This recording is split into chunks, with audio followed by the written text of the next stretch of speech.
నమస్తే SR7 TV news కి స్వాగతం. వెల్లగొండలో రైతన్నల ఆగ్రహం, ఎంఆర్ఓను అడ్డుకున్న ఘటన. వనపర్తి జిల్లా చిన్నంబావి మండల పరిధిలోని వెల్లగొండ గ్రామంలో గురువారం తీవ్ర ఉద్రిక్తత చోటు చేసుకుంది. అసలు వివాదం ఏంటంటే, రాత్రి అకస్మాత్తుగా కురిసిన వర్షానికి గ్రామంలోని ధాన్యం కొనుగోలు కేంద్రంలో రైతులు తెచ్చిన సుమారు 10,000కు పైగా వరి బస్తాలు నీటిపాలయ్యాయి. దీంతో నష్టపోయిన రైతులు తీవ్ర ఆవేదనకు గురయ్యారు. ఘటన ఎలా జరిగింది? ఈ రోజు తడిసిన ధాన్యాన్ని పరిశీలించేందుకు చిన్నంబావి ఎంఆర్ఓ శ్రీనివాసులు కేంద్రానికి వచ్చారు. అంతే, ఆగ్రహంతో ఉన్న రైతులు ఆయన చుట్టుముట్టారు. వర్షానికి నానిపోయిన ధాన్యాన్ని కొనటం లేదు, వెంటనే కొనుగోలు చేయాలి అంటూ నిలదీసి అక్కడే నిర్బంధించారు. రైతులకు సంఘీభావంగా కొల్లాపూర్ బీజేపీ ఇన్ఛార్జ్ ఎల్లేని సుధాకర్ రావు ధర్నాకు దిగారు. తడిసిన పంటను వెంటనే ప్రభుత్వం కొనుగోలు చేయాలని డిమాండ్ చేశారు. ప్రస్తుతం గ్రామంలో పరిస్థితి ఉద్రిక్తంగా ఉంది. అధికారులు స్పందించి తడిసిన ధాన్యాన్ని కొని తరలించాలని రైతులు పట్టుబడుతున్నారు. Reporting by SR7 TV news reporter Wanaparthy జిల్లా ఇన్ఛార్జ్ కేపిరెడ్డి.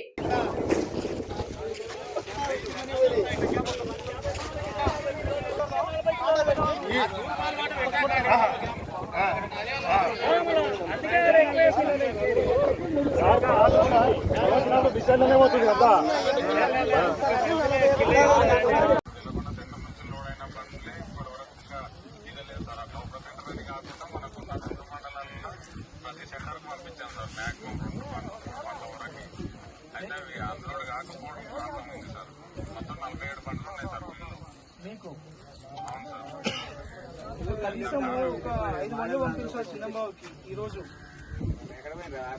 అమ్మాయి పక్క అన్ని ముద్దుల బేరాలు పెట్టుకొని ఒకరికి ప్రమాదాలు పెట్టుకొని చివరికి వచ్చింది వ్యాపారం. వీళ్ళు కాకా చేస్తున్నారు, అందరూ తెచ్చింది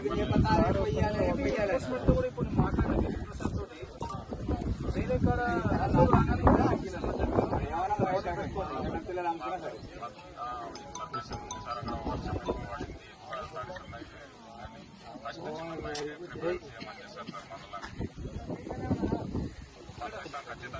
ఇంకొకటి ఏంటంటే, ఇక్కడ మీటింగ్ సెంటర్ స్టార్ట్ అయిపోయి దాదాపు 2 months వస్తుంది. అప్పటి నుంచి ఒక్క లారీ వస్తుంది అంతే. నేను ప్రతిరోజు మాట్లాడుతున్నా మీతోటి అందరితో.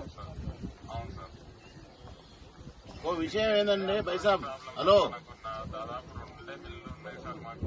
అది కూడా ఒక నిండితే ఇప్పుడు కమలాపురం మిల్లు ఇచ్చారు. ఇప్పుడు అన్లోడింగ్ స్టార్ట్ అయింది సార్. ఒక విషయం ఇక్కడ పరిస్థితి వినండి, ఇక్కడ పరిస్థితి వినండి బైసాబ్. చిన్నబాయి పంపిస్తారు వివరంగా అంటున్నారు. కానీ వెలగొండ విషయానికి వస్తే ఏమైందంటే, ఇప్పటి వరకు వచ్చినాయి మొత్తం కలిసి ఒక 4-5 లారీలు వినండి. మొత్తం 2 నెలలకెళ్ళి కాంట చేసి పెట్టే ఒక 10,000 బస్తాలు ఇక్కడ ఉన్నాయి. కలాల కాంట చేయాల్సిన 20,000 బస్తాలు ఉన్నాయి. ఇది ఇట్లే చేస్తే 2-3 నెలలైనా పోవు. సేమ్ సిచ్యువేషన్ కంటిన్యూ అయితే ఇంకా 2-3 నెలలు పడతాయి. ఇక్కడ ఇష్యూ ఏంటంటే, రైతులు మొత్తం కలిసి ఎంఆర్ఓ గారిని నిర్బంధం చేసిండ్రు. నేను వచ్చి కూర్చున్నా. ఈ పరిస్థితి మీరు తీసుకొని ఇమ్మీడియట్ గా లారీలు రావాలి. ఒకటి, ఈ వెలగొండ మొత్తం కలంలోకి వెళ్ళి ఎన్ని రోజులు పడుతుంది క్లియర్ గా మీరు వర్కౌట్ చేసుకోండి. మీ ప్రాబ్లమ్స్ మీరు చూసుకోండి.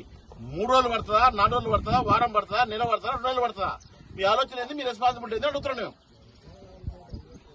ఊకే వద్దు అంటే మీ ప్రాబ్లమ్స్ చెప్తానే ఉన్నారు, మేము వింటూనే ఉన్నాం, మేము కూడా అర్థం చేసుకుంటున్నాం.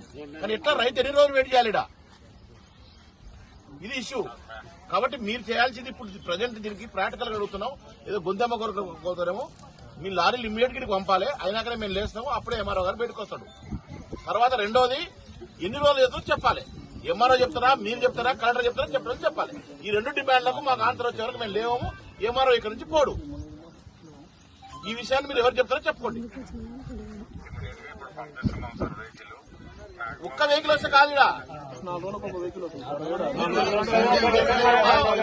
మేము అబద్ధం చెప్తుంటే ఎంఆర్ఓ అడగండి. తడిసిన ఏనున్నాయి, మొలకలు వచ్చిన ఏనున్నాయి, ఇక్కడ ప్యాడ్ ఎంత ఉంది మీరు అడగండి. ఇక్కడ ప్రాక్టికల్ గా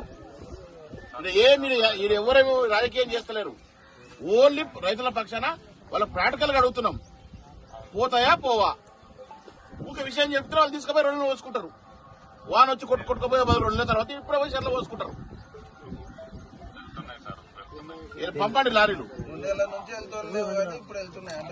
ఇక్కడ వేరే అడ్జస్ట్ చేసి పంపించండి. వేరే ట్రాన్స్పోర్ట్ మాట్లాడి బ్లాక్ ఉన్నాయని చెప్పి ఇప్పుడు మేడం ఆర్టీఓ మేడం గారు మీరు రోడ్ మీద వెళ్లి వెహికల్ ఆర్చి నాకు ఇన్ఫర్మేషన్ ఇస్తేనే నా ఫైల్ ఆడుకోనన్నా బండి పంపిస్తా అని చెప్తే మేము ఇప్పుడు రోడ్ మీద తిరుగుతున్నాం సార్. ఏదైనా ఎంటీ వెహికల్ ఖాళీ వెహికల్ కనబడితే ఇప్పుడు వెలుగొండకు లారీలు ఎంతసేపట్లో వస్తాయి చెప్పండి, క్లియర్ చెప్పండి ఎంతసేపటికి లారీలు వస్తాయి?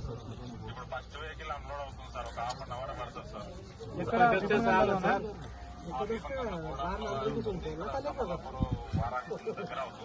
ఫస్ట్ ఇక్కడ పంపించండి, ఒక ఫస్ట్ 2 మిల్స్ పంపించి ఆ తర్వాత ఒక 4-5 పంపించండి. ఈ రోజు ఎట్లా వేరే వాళ్ళ కొంచెం మాఫీ మనది ఎందుకు అంటే సమస్య మన జిల్లాలో హైయెస్ట్ రెయిన్ఫాల్ మన కాడే అయింది, కొంత డ్యామేజ్ అయ్యే అవకాశం ఉంటుంది కాబట్టి తొందరగా పంపించాలి.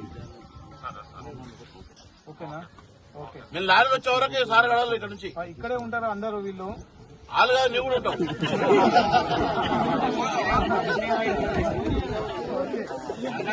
నేను జేసీ సార్తో కూడా మాట్లాడినా, అడవి సార్తో కూడా మాట్లాడినా, కొంత ఫాలో పెట్టండి. ఎన్ఫోర్స్మెంట్ డ్యూటీ కూడా చెప్పిన వేరే వాళ్ళతో కూడా